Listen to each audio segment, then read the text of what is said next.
hear that? They are some cowards.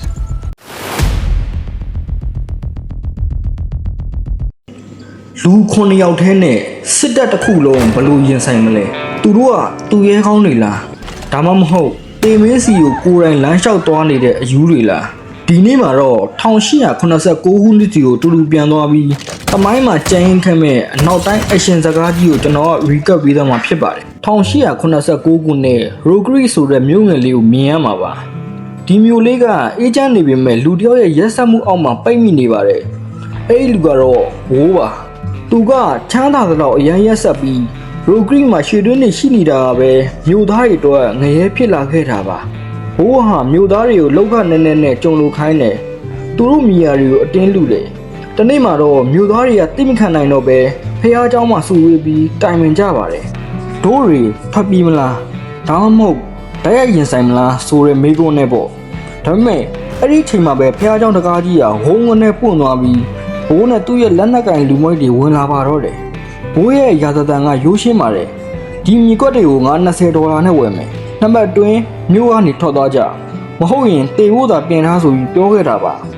ဒီစကားကိုကြားလိုက်ရတဲ့လေသမားမတ်သူကပြန်ပြောလို့လုပ်တဲ့အခါမှာဘိုးကမညာမတာပဲပြစ်တက်လိုက်ပါတယ်ဒါတွေမကပဲမြို့သားတွေကိုချင်းချောက်တဲ့အနေနဲ့ဖះเจ้าကြီးကိုပါမီးတင်ရှို့ခမ်းလိုက်တာပါလူမဆန်တဲ့လုပ်ရက်ကတော့အလောင်းတွေကိုလည်းရက်နှင်းငယ်ကြအောင်မြို့ထဲမှာဒီတိုင်းထားခိုင်းပစ်တာပါမတရူရဲ့ဇနီးမစ်ကူကဝမ်းနဲ့နေမဲ့စာလက်စားချေဖို့ပဲဆုံးဖြတ်လိုက်ပါတယ်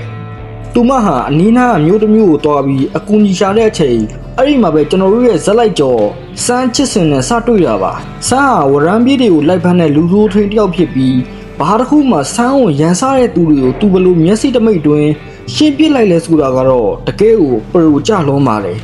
ဆိုင်းရဲ့လက်ကတနက်စီကိုရောက်သွားတာဟာမြင်တော့မမြင်လိုက်ရပဲရန်သူတွေကမြေကြီးပေါ်အကုန်လဲချကုန်ပါပြီမစ်ကူးကလည်းသူ့ကိုကိုညီပေးဖို့တောင်းဆိုတဲ့အခါရန်သူကဘိုးဖြစ်နေရကြောင်းစမ်းကလက်ခံလိုက်ပါတယ်ဘာဖြစ်လို့လဲဆိုရင်စမ်းမှလည်းဘိုးနဲ့ပတ်သက်တဲ့နာကြီးစရာအတိတ်တစ်ခုရှိနေလို့ပွေးကျွေးဆက်စရာတွေကြံနေလို့ပါဒါပေမဲ့စမ်းဟာဒီတိုက်ပွဲကိုတယောက်တည်းမနိုင်မှန်းသိလို့အဖွဲစဖွဲ့ပါတယ်ဂျော့ဖရာဒီသူကလောင်းစားသမားမျက်လဲပြသလိုနဲ့လူတက်နိုင်တဲ့သူ့ကိုစမ်းကမြင်းရွေးပြီးမဲ့ဆိုပြီးတိမ့်သွင်းလိုက်တာပါဘီကူဝရမ်းပြေးမကန်စီကိုတနတ်သမားသူကတော့လက်ပြောက်တနတ်သမားတယောက်ပေါ့နောက်တစ်ယောက်ကတော့ဘီလီသူကတော့တနတ်ထက်ဓာတ်နဲ့ဇန်တို့ကိုပိုပြီးကျွမ်းကျင်တဲ့အချိန်တိုင်းသားလေးပါသူ့ရဲ့အရှင်ကတနတ်ကြည်ကြံထက်ကိုမြန်ပါတယ် Good night Robbie Shaw ဘီလီရဲ့ဆရာသူကအရင်ကစစ်ပွဲတွေမှာပါခဲ့လို့စိတ်တရာရှိနေပေမဲ့လက်ရည်ကတော့ထိတ်တန်းဆင်းမှာရှိနေစေဖြစ်ပါတယ်ဂျက်ဟွန်းတောထဲမှာနေတဲ့လူကောင်ကြီးကြီးမိုးဆိုးကြီးသူ့ရဲ့ပစင်ချက်ကဘယ်သူမှခံနိုင်ရင်မရှိပါဘူးရဟာဘတ်ကိုချီမန်လူရိုက်မျိုးနွယ်စုကအမဲလိုက်စစ်တီတော့ညပြစ်တာကတော့မျက်စိတမိတ်အတွင်းကိုအဆုံးသတ်ပေးနိုင်ပါလေဒီ9ယောက်မျိုးထဲကိုဝင်လာတဲ့အချိန်မှာဘိုးရဲ့လက်ထောက်တွေကသူတို့ကိုဟန်ထားကြပါတယ်ဒါပေမဲ့စမ်းတော့ဘွဲလက်ဆွမ်းပြမှုတွေကြောင့်ဘိုးရဲ့လူတွေကအတုံးယုံကိုလဲချကုန်มาတော့တယ်အဲ့ဒီမှာထူးခြားတာတစ်ခုကခွန်နိုင်ရူဘီရှော့ပါသူကအတိတ်ကတိုင်ရတွေကြောင့်တနမောင်းဆွဲဖို့တော့တုံယူနေအောင်တွေ့ရမှာပါမြို့ကိုတိတ်မဲ့ပြီးတဲ့နောက်စမ်းကမြို့သားတွေကိုစူးစီးပါတယ်မင်းတို့ဒီမြို့ကနေရင်တိုက်ရမယ်သေဖို့ကြောက်နေရင်ထွက်သွားချလို့ပြောလိုက်တဲ့အခါမှာမြို့သားတွေကစိတ်တက်ကြော့လာပါတော့တယ်တပတ်တွင်းမှာသူတို့တွေကတနက်ပစ်တင်တယ်ဂရုချင်းတွေတူးတယ်ဒိုင်နမိုက်တွေကိုမြုပ်ပြီးဘိုးရဲ့စစ်တပ်ကြီးကိုရင်ဆိုင်ဖို့အားလုံးအသင့်ပြင်ဆင်လိုက်ကြပါတယ်နောက်ဆုံးမှာတော့ဘိုးကသူ့ရဲ့အင်အား200ကျော်ရှိရဲ့ဓမြစစ်တပ်ကြီးနဲ့တူချီတက်လာပါတော့တယ်တိုက်ပွဲကအရန်ကိုပြင်းထန်နေတဲ့ချိန်စမ်းတို့မြုပ်ထားတဲ့ဒိုင်နမိုက်တွေဖောက်ခွဲလိုက်တဲ့အချိန်မှာဘိုးရဲ့လူတွေကလေထဲမှာဖုံမှုတွေလိုလင်းစင်ကုန်တဲ့မြင်ကွင်းကစောက်ရမ်းအားရကျင်တဲ့ဆရာကိုကောင်းလုံးပါလေဒါပေမဲ့ဘိုးမှာဟော်ဘဲတစ်ခုကရှိနေပါတယ်အဲ့ဒါကတော့တင်မင်းစီကိုလက်မှတ်ကျူဖြတ်တယ်မလို့ပဲဖရီးပို့ပေမဲ့တင်မင်းတမန်ဆက်တက်နက်ကြီးပါပဲဒီဆက်တက်နက်ကဒရဇက်ပစ်ခတ်လိုက်တဲ့အခါမှာတော့ရိုဂီမြူလီယာတွေးချင်းချင်းหนีရဲသွားခဲ့ရပါတယ်ကျွန်တော်တို့ချစ်တဲ့ဂျန်ဟွန်းနဲ့ပကူတို့လည်းဒီဆက်တက်နက်ကြောင့်ကြာဆုံးသွားပါတယ်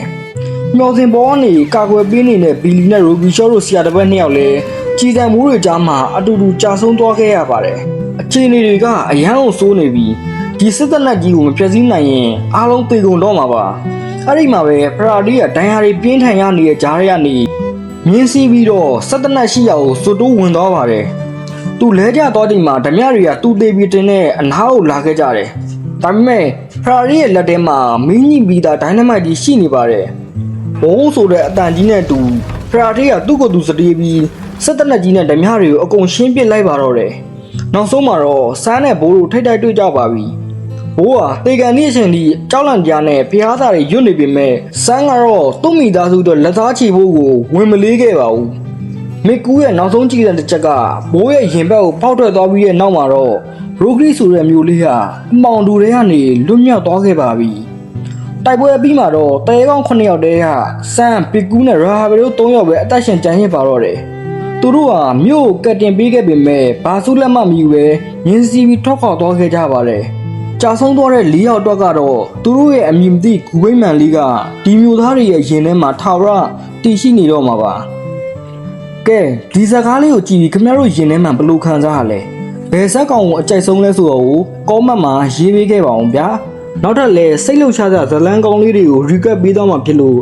ကျွန်တော်ရဲ့ TM ကို recap channel လေးကို subscribe လုပ်ထားပေးဖို့မမေ့ကြပါနဲ့ခင်ဗျာအားလုံးကိုကျေးဇူးတင်ပါတယ်နောက်ထပ်ဗီဒီယိုတွေမှာပြန်တွေ့ကြပါမယ်